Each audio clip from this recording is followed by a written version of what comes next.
சலங்கை ஒளி ப்ரமோவில் இன்றைக்கி என்ன நடக்குதுன்னு பார்க்கலாம். நட்சத்திராவோட பிறந்த நாளுக்கு விஐபிங்க நிறைய வந்திருக்காங்க. அதில் நட்சத்திரா ககனை மட்டும்தான் எதிர்பார்க்குறாங்க. ககன் வந்ததும் கையை பிடிச்சி எடுத்துகிட்டு போய் உங்களை தான் இவ்வளோ நேரம் எதிர்பார்த்தேன் அப்படின்னு சொல்லிட்டு கட்டிலுக்கு கூட்டிகிட்டு போகிறாங்க. ஏய் கையை விட முதல்ல அப்படின்னு சொல்லி ககன் கையை உதறாங்க. அதெல்லாம் விட முடியாதுன்னு சொல்லிட்டு ககன் மேலே நட்சத்திரா விழுந்துடுறாங்க. விழுந்த கையோட அப்போவே கன்னத்தில் பளிச்சுன்னு ஒரு முத்தத்தை கொடுத்துட்றாங்க. அவங்களோட லிப்ஸ்டிக்கார ககன் கன்னத்தில் பதிஞ்சிருது. இது தெரியாத ககன் ஏய் அந்த பக்கம் போ அப்படின்னு சொல்லி நட்சத்திராவை தள்ளி விட்டுட்டு கிளம்புறாங்க. அப்போ நட்சத்திரா சிரிக்கிறாங்க. போ இப்படியே போனாலும் பார்க்குறவங்க உன் கன்னத்தில் இருக்கிற லிப்ஸ்டிக்கை பார்த்து என்னத்தான் நினைக்க போகிறாங்கன்னு நினச்சிட்டு இருக்காங்க நட்சத்திரா. ககன் வெளியில் வரும்போது எல்லாருமே பார்க்குறவங்க எல்லாரும் அப்படியே சிரிச்சுட்டு போகிறாங்க. ககனுக்கு ஒன்றுமே புரியல. என்னது நம்மளை பார்த்து ஏன் இப்படி சிரிக்கிறாங்க, இதனாலே இருக்கும் அப்படின்னு சொல்லிட்டு அவங்க அந்த நிமிஷம் நினைச்சிட்டு அடுத்தது பூமியை தான் தேடிக்கிட்டு போகிறாங்க. பூமி எங்கே போயிருப்பா இன்னும் காணுமே அப்படின்னு எதிர்பார்ப்போட பூமியை தேடிக்கிட்டு போகிறாங்க ககன். பூமி ககனை தேடிக்கிட்டு வராங்க. வந்தபோது பார்த்துமே இப்போ காணோம் எங்கே போயிருப்பாரு அப்படின்னு தேடிக்கிட்டு வந்த பூமி ககனை பார்த்துட்றாங்க. பார்த்ததும் அவங்கள வந்ததும் இங்கே எதுக்கு வந்தீங்கன்னு கேட்குறாங்க. என்ன உன்னை பார்க்க தான் நான் வந்தேங்கிறாங்க ககன். ஆனால் கன்னத்தில் இருக்கிற லிப்ஸ்டிக் கரையை பார்த்ததும் கோவப்படுறாங்க பூமி. ஆமாம் இப்போ நீங்கள் எங்கே போயிட்டு வரீங்கங்கிறாங்க. நான் இப்போ தானே உன்னை பார்க்குறக்காக வரேங்கிறாங்க ககன். அதெல்லாம் இல்லை, உண்மையை சொல்ல போகிறீங்களா இல்லையா அப்படின்னு கேட்கவும், என்ன நீ என்னையே அதட்டுறியா, நான் தான் சொல்கிறேனே உன்னைத்தான் பார்க்க வந்தேங்கிறாங்க. நான் தான் வர வேண்டான்னு சொன்னனால திரும்ப எதுக்கு வந்தீங்கங்கிறாங்க பூமி.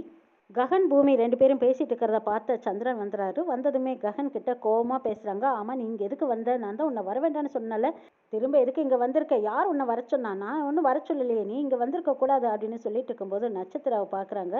என்னது நான் கேள்வி கேட்டுட்டு இருக்கேன், அங்க எதுக்கு பார்க்குற, என்ன நட்சத்திரா வர சொன்னாலான்னு கேட்குறாங்க சந்திரன். அதெல்லாம் ஒன்றும் இல்லை, கோயிலில் நானும் பூமியும் பேசிட்டு இருக்கும்போது என்ன ரெண்டு பேர்த்தையும் பிரித்து பூமியை கூட்டிட்டு வந்துட்டீங்க.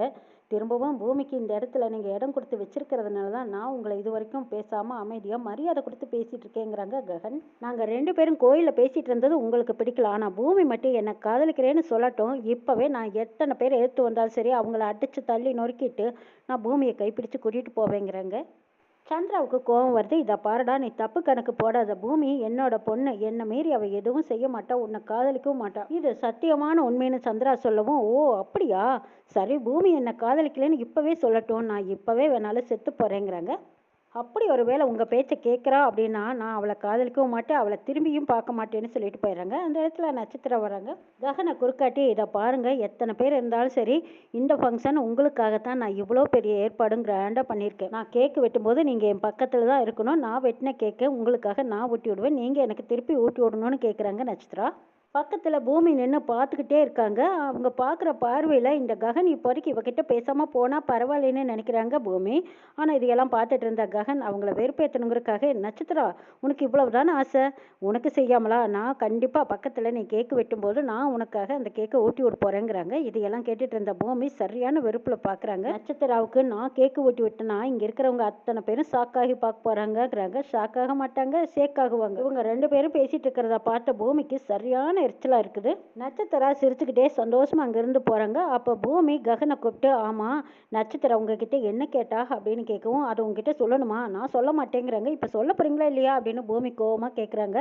அதுவா, கேக் கட் பண்ணும்போது பக்கத்தில் நிற்கணும்னு சொன்னால் கேக் கட் பண்ண கேட்க அவள் எனக்கு ஊட்டி விடுவாளான்னு நான் அவளுக்கு ஊட்டி விடணுமா, அதான் அவளோட ஆசைன்னு வேற கேட்டுக்கிட்டா. சரி ஏன் மாட்டேன்னு சொன்னா, பிறந்த நாள் அதுவுமா அவளுக்கு ஏமாற்றமாக இருக்குமல்ல, அதனால தான் சரின்னு நான் சம்மதிச்சிட்டேங்கிறாங்க. இதை கேட்டதும் பூமிக்கு சரியான ஆத்திரம் கோவம் வருது. என்ன சொன்னீங்க, எப்படியா சொன்னீங்க அப்படின்னு கேட்கும்போது, ஏன் உனக்கே கோவம் வருது, அப்படியெல்லாம் நீங்கள் ஊட்டி விடக்கூடாதுன்னு பூமியை கண்டிஷன் போடுறாங்க. நான் ஏன் ஊட்டி விடக்கூடாது, அவள் கேட்டுக்கிட்டா, ஆசையாக கேட்கும்போது நான் மாட்டேன்னு மறுக்க முடியுமா, நான் கண்டிப்பாக ஊட்டி விடுவேங்கிறாங்க. கூடாதுன்னா கூடாது அப்படின்னா அதிகாரமாக பேசுகிறாங்க பூமி. நான் அப்படி தான் செய்ய போகிறேன் அப்படின்னு அதிகாரமாக ககன் சொல்லவும் பூமிக்கு கோவம் வருது. நீங்கள் அப்படியெல்லாம் செய்யக்கூடாதுன்னா செய்யக்கூடாதுங்கிறாங்க. ஏன் செய்யக்கூடாது, நீ சொன்னால் நான் கேட்கணுமா, நீ என்ன லவ் பண்ணுறியா என்ன அப்படின்னு கேட்கவும், ஆமான்னு சொல்லி தலையசிடுறாங்க பூமி. அப்படிவா வலிக்கு அப்படின்னு ககன் சொல்லவும், அப்போ நாக்க கடிச்சிட்டு ஐயோ இல்லை அப்படின்னு பூமி மறுக்கிறாங்க. நீ மறுத்தாலும் ஆமான்னு சொன்னாலும் இல்லைனாலும் இதுதான் உண்மை. நட்சத்திராவுக்கு நான் கேக்கு ஊட்டி விடக்கூடாது நீ நினச்சா அப்போ ஐ லவ் யூ சொல்லு, நான் உன் பேச்சை கேட்குறேங்கிறாங்க ககன். அப்படியெல்லாம் சொல்ல முடியாதுங்கிறாங்க. அப்போ நான் அப்படி தான் பண்ணுவேங்கிறாங்க ககன். என்ன கோவமா அப்படின்னு ககன் கேட்கும்போது, ஆமாம் நான் வேண்டான்னு சொன்னால் நீங்கள் இருக்க ஊட்டி விடுறேன்னு சொல்கிறீங்கிறாங்க. நான் ஊட்டி விடுறேன்னு சொன்னது அவளுக்கு இல்லை உனக்குங்கிறாங்க. அப்போ வெக்கப்பட்டு நிற்கிறாங்க பூமி. எல்லாரும் முன்னாடியும் நான் உனக்கு கொடுக்க போகிறேன், நீ சாப்பிடுவியா அப்படின்னு கேட்குமோ அப்போ தலை குனிஞ்சு நிற்கிறாங்க. அதெல்லாம் ஒன்றும் வேண்டாம் அப்படின்னு செல்லமாக கோவிச்சுக்கிட்டு நிற்கிறாங்க பூமி.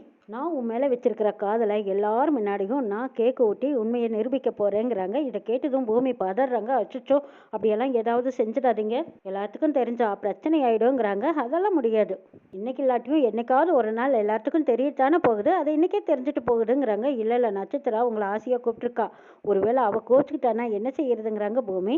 அவளை பற்றி எனக்கு என்ன கவலை, இந்த ஃபங்க்ஷனில் நான் உன்னை பார்க்கறக்காக வந்தேன், உனக்காக நான் கேக்கு ஊட்டி விட்றேன், என் மேலே அன்பு பாசம் நிறைஞ்சு இருந்தால் நீ அந்த கேக்கை வாங்கிக்கணும், எல்லாத்துக்கும் புரிஞ்சா புரிஞ்சுட்டு போதும், மற்றவங்களை பற்றி எனக்கு ஒன்றும் கவலை இல்லை, என்னவள் நீ சந்தோஷமா இருந்தால் எனக்கு அது போதுங்கிறாங்க ககன். இப்படி இவங்க 2 பேரும் பேசிட்டு இருக்கிறத அபூர்வா பார்த்துடுறாங்க. சே, இவனை வெளியே விரட்டி அடிக்கலான்னு பார்த்தா மினிஸ்டர் வேற நிற்கிறாரு. சரி இருக்கட்டும், போய் சந்திரா கிட்ட பேசி பார்க்கலான்ட்டு போய் பார்க்குறாங்க. சந்திரா இவங்க 2 பேரும் பேசிட்டு இருக்கிறத பார்த்ததும் ரூம்குள்ளே போனதும் பட்டார்னு கதவை சாத்திட்டு அவங்க நல்லா புல்லாக சரக்கடிச்சிட்டு இருக்காங்க. இதை பார்த்து அபூர்வா வந்து கேட்குறாங்க, ஏங்க என்னாச்சு, மனசு சரியில்லையாங்கிறாங்க. ஆமாம் அபூர்வா, என்ன செய்யறது, பூமியும் ககனும் பேசிட்டு இருக்கிறது எனக்கு பிடிக்கவே இல்லைங்கிறாங்க. இப்போதைக்கு நம்ம எதுவும் பேசக்கூடாது, மினிஸ்டர் வேற வந்திருக்காரு. எங்க இதுக்காக உங்க உடம்ப நீங்க எங்க வருத்திக்கிறீங்க, இவ்வளவுதானே மேட்டர், அவனை அசிங்கப்படுத்தி வெளியே அனுப்புனா அவன் பாட்டுக்கு போயிட்டு போனான், அவனை பத்தி நீங்க ஏன் கவலைப்படுறீங்க, அந்த அமைச்சரை நம்ம இங்கிருந்து வெளியே அனுப்பிச்சிடலாம், அதுக்கப்புறம் அவனை பேசிக்கலாம், பூமி கிட்ட இனிமே பேசக்கூடாதுன்னு நம்மளும் கண்டிஷன் போட்டு வைக்கலாம், இதுக்கப்புறமா அவன் ஏதாவது பேசட்டும், அப்புறம் இருக்கு அவனுக்கு அப்படின்னு அபூர்வா சொல்லிட்டு இருக்கும்போது அப்ப சந்திரா சொல்றாங்க, இதை பாரு அபூர்வா, நான் பூமி மேல அளவு கடந்த அன்பு பாசம் வச்சிருக்கேன், அவளை தான் என் பொண்ணா நினைச்சிட்டு இருக்கிறேன், அவளை நான் யாருக்காகவும் விட்டு கொடுக்க மாட்டேன்னு சொன்னதும் அபூர்வாவுக்கு சரியான கோவம் வருது. ஆனாலும் வெளிக்காட்டிக்காம இருக்காங்க. இதை பாருங்க, இப்போதைக்கு நம்ம தந்திரமான முறையில் தான் யோசிக்கணும், இறங்கி போய் நின்னோம்னா அவங்க எல்லாரும் தலையில ஏறி கொண்டுருவாங்க, அதுக்கப்புறம் நம்ம பேச்சுக்கு மதிப்பும் மரியாதையே இருக்காது, நான் சொல்றபடி நீங்க கேளுங்கன்னு சொல்லி அபூர்வா சந்திரா கிட்ட எடுத்து எடுத்து சொல்லி அபூர்வா சந்திராவுக்கே பாடம் சொல்லி கொடுத்துக்கிருக்காங்க. சந்திராவும் அபூர்வா சொல்றது உண்மைதானோன்னு யோசிக்கிறாரு.